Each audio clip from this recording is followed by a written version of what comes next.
Schedule HX याच्याशी संदर्भात तुम्ही काय सांगाल? बघा, शेड्यूल HX चा जो कायदा आला मुळात का आला की आपल्याला माहिती की दिल्लीमध्ये कुठेतरी सुपर बर्ग म्हणून एक व्हायरस कुठल्या तरी एका भारतीय माणसाच्या रुग्णाच्या शरीरामध्ये दिसला आणि परदेशी मंडळी जी आहेत लॅन्सेट नावाच्या अमेरिकन वर्तमानपत्रांनी याच्यावरती आवाज उठवला की भारतामध्ये अँटीबायोटिकचं जे प्रमाण आहे म्हणजे युजर्स आहे, जे काही डॉक्टर अँटीबायोटिक लिहितात ती फार मोठ्या प्रमाणात अँटीबायोटिक लिहितात, त्यामुळे त्याचे काहीतरी दुष्परिणाम मानवी शरीरावर होतील आणि पुढे जर अशा प्रकारचा जर एखादा व्हायरस आला तर कदाचित त्याच्यावरती औषधच नसणार आहे.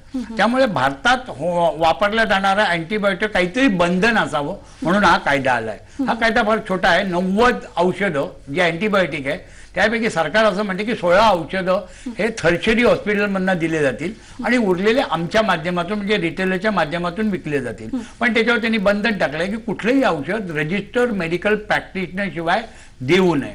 तर त्याच्यावर आमचं असं म्हणणं आहे की आज आपल्या देशामध्ये प्लॅनिंग कमिशनच्या रिपोर्ट प्रमाणे किंवा राष्ट्रपती किंवा पंतप्रधानांनी केलेल्या वक्तव्यानुसार क्वालिफाईडचं डॉक्टरांचं प्रमाण आपल्या देशामध्ये आजही 6 ते 8 लाख क्वालिफाईड डॉक्टर्स आपल्याला पाहिजेत आणि उर्वरित 62% जो काही ग्रामीण भारत आहे यामध्ये क्वालिफाईड डॉक्टरचं प्रमाण नाही, म्हणजेच रजिस्टर्ड मेडिकल प्रॅक्टिशनर मिळणार नाही. आणि अशा वेळेला हा कायदा 100% आम्ही जर पाळायचं ठरवलं तर कदाचित औषधामुळे रुग्ण मरू शकतील अशा प्रकारची परिस्थिती आज आपल्या देशात आहे. आणि हीच आम्ही सरकारला सांगितलं की हा कायदा चांगला आहे पण आपल्या देशात इन्फ्रास्ट्रक्चर नाहीये, ते पहिल्यांदा आणायला पाहिजे आणि हा कायदा येणं महत्वाचं आहे. आणि मी इंडिव्हिज्युअली किंवा आमची संघटना अशा प्रकारच्या कायद्यांना मान्यता देते, पण ते इम्प्लिमेंट करताना तशा प्रकारची इन्फ्रास्ट्रक्चर असायला पाहिजे, नाहीतर मग त्यामुळे सर्वसामान्य माणसांना औषधी विना मरावं लागेल.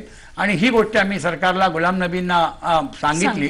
जवळजवळ 750 खासदार यांना ही परिस्थिती सांगितली आणि प्रत्येक खासदारांना आपल्या काउन्सिलमधली परिस्थिती कळली आणि त्यामुळे सध्या हा कायदा पुढे पोस्टपोन झालाय आणि पुढे येताना आमच्या सूचना ग्राह्य धरून जर आणलं तर मला वाटतं ह्या कायद्याची चांगल्या प्रकारे आपण पुढे अंमलबजावणी करू शकतो. आपण आणखी अशा विषयावर चर्चा करूया, मात्र इथे वेळ झाली एका छोट्याशा ब्रेकची. पाहत रहा झी 24 तास हितगुज.